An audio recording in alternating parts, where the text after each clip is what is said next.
I've been trying to mostly focus my videos for this month on the horror genre, which I'll admit is not my first selection when picking out a game thanks to my over-immersion causing me to scream at almost anything that even attempts to jump scare me.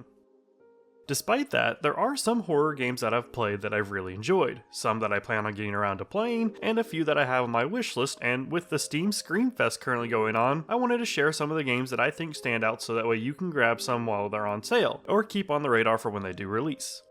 So with that, let's jump on into the 13 games you should be checking out during spooky season.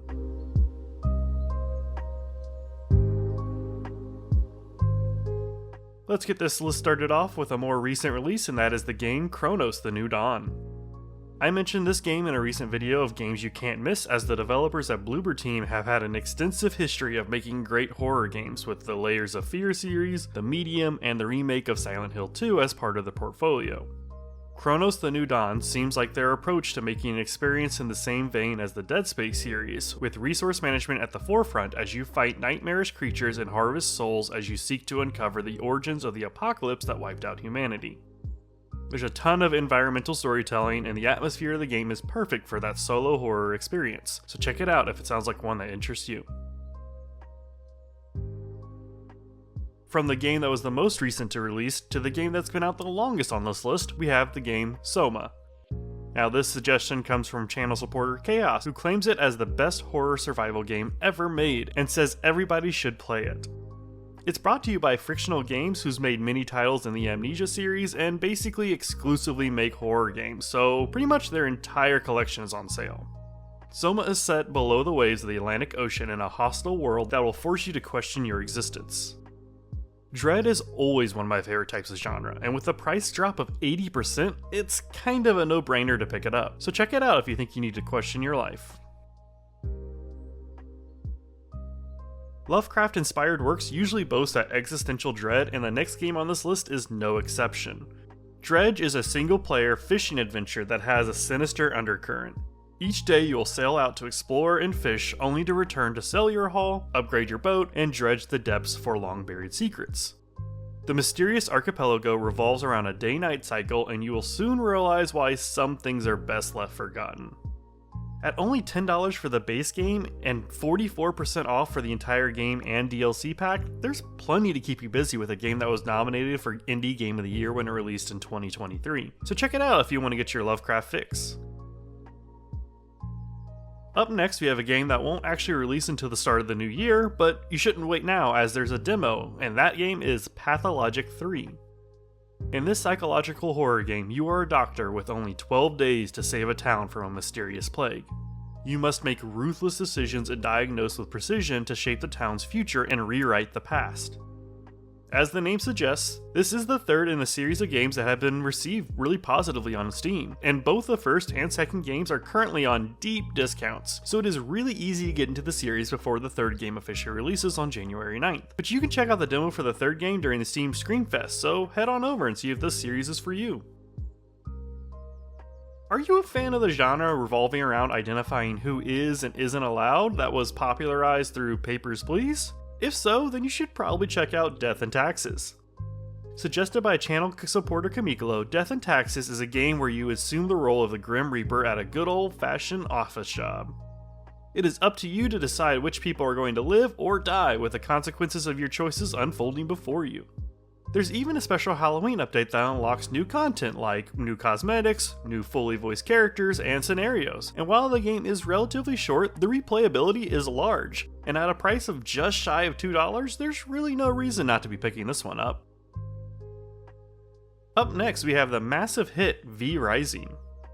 This game where you play as a vampire sees you hunting for blood in settlements to regain your strength, and unlike some other vampire media out there, the sun is a deadly laser. You and your friends can build your own castle, gain minions to send out on complex missions to get more resources, and work your way through ever-changing and complex locations and boss fights. There's even a PvP option to try out for those interested. I beat this game during its early access period, putting close to 70 hours into the whole experience, and I feel ready to do it again. With a price tag of half off the normal asking price, this is definitely one you want to play either solo or with your friends. Speaking of playing with your friends, if you haven't checked out the Sons of the Forest, then you're just plainly missing out. While I personally haven't played the first game in the series, I have now beaten Sons of the Forest twice, and I can say that the scariest thing in this game are the bats that fly out of nowhere. In all honesty, there's a nice creepy tone to this island that you've been sent to in order to rescue a missing billionaire, only to find out that this island just so happens to be inhabited by cannibals, along with some other grotesque monstrosities. Coming in at just under $10, you will easily get your money's worth. Just don't go full panic mode and kill the helpful NPCs like I did during my first time playing. Maybe instead of running from a cult, you want to lead one. And if that's the case, then you should be checking out Cult of the Lamb. In this game, you start your own cult in a land of false prophets, venturing out into diverse and mysterious regions to build a loyal community of woodland followers and spread your word to become the one true cult. There is so much charm that revolves around what is basically a dark version of Animal Crossing.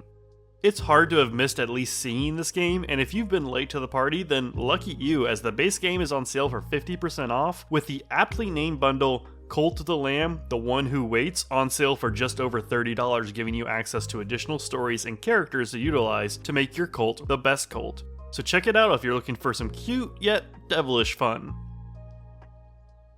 Up next, we have the demo for the game Die for the Lich. With the full game officially releasing a little over a week from when this video goes live, Die for the Lich is a dice-based deck building game where you must venture through a land haunted by folklore creatures. Each encounter sees you equipping yourself with a weapon and rolling dice to determine its effectiveness.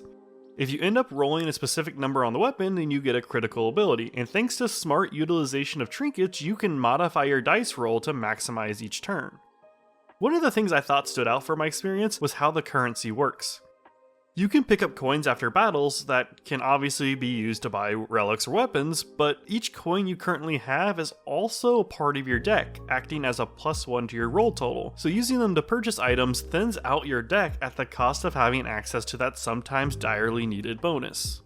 Overall, it just felt like a really fun and unique experience in the deck building genre, so check it out and keep your eyes open for the full release on November 10th if this interests you. Now, if you're looking for a fun game to play with a buddy, then you really need to be checking out the We Were Here series. The first game is free, so that's a great way to start it out, but the second game is on sale for a measly $2.50. All 5 games in the series have you partner up with a friend and force you to work together to solve various puzzles, and I've thoroughly enjoyed every single game. I'm a huge fan of these sorts of asymmetric style co-op games that make communication key, although I will say that hopping onto a Discord call is significantly better than trying to talk to each other over the radio. But with such a low price of entry, you should pick it up to see if you have what it takes to escape. If you enjoy the premise of escaping but want more buddies to tag along in a more action-packed adventure, then you need to be checking out Whisper Mountain Outbreak. In this game, you're trapped on Mount Bissick, and you must explore, find clues, figure out a way to escape, and survive the horror. The experience can be faced alone or with up to 4 players, but they even allow for your friends to join via the Friend Pass despite the fact that the price of the game is normally less than $10. Add on top of that the fact that it's discounted just a bit more, and the reasons for not picking this up are practically non-existent. Let's keep the escape room thing moving along with the game Inscription. This deck-building roguelike blends escape room puzzles and psychological horror, as the eerie vibe is fantastic for those who are fans of the horror genre. The cards you play actually tell a story, and once you're free to move around for a bit, you start to piece together what's going on. The deck-building portion of the game can be pretty tough, with you having to do a sort of tug-of-war to determine the victor, and if you really need to, you can use some less than ideal methods to win. It felt like this game was everywhere when it released, making it the second game on this list to be published by Devolver Digital to have such massive success. Sitting at 60% off, this is definitely something you should be picking up if you want to experience a unique blend of gaming genres. The last game on this list is the demo for the deck builder Bloodletter. It is no surprise that I enjoy a standard deck building game, but with so many that are just effectively the same, it's always a nice breath of fresh air to see one approach the whole concept in a completely different way. Bloodletter is a medieval deck builder all about using your cards to heal bizarre villagers. Enemies will try to influence your village through various means, but keeping as many villagers alive as long as possible is key, as during the day you can actually visit them to improve and change your deck in order to enhance your dubious healing methods. Now, Bloodletter may not be releasing until sometime next year, but there seems to be a lot to get excited for, so head on over and check out the demo if you think this will be for you. So, there's a list of 13 games for you to check out during the spooky time of year. Let me know what horror games you're playing, or if you see a deal that you think others shouldn't pass on. But with that, that'll be it for this video. I hope you have a great rest of your day, and as always, be kind to one another. Shoutouts go to Relativity, Naughty Dog is King, Chaos, Kamikolo alongside all those subbed to the channel. I asked about your favorite horror games in the previous video, but what's your favorite horror movie? Let me know in the comments below, and I will see you soon.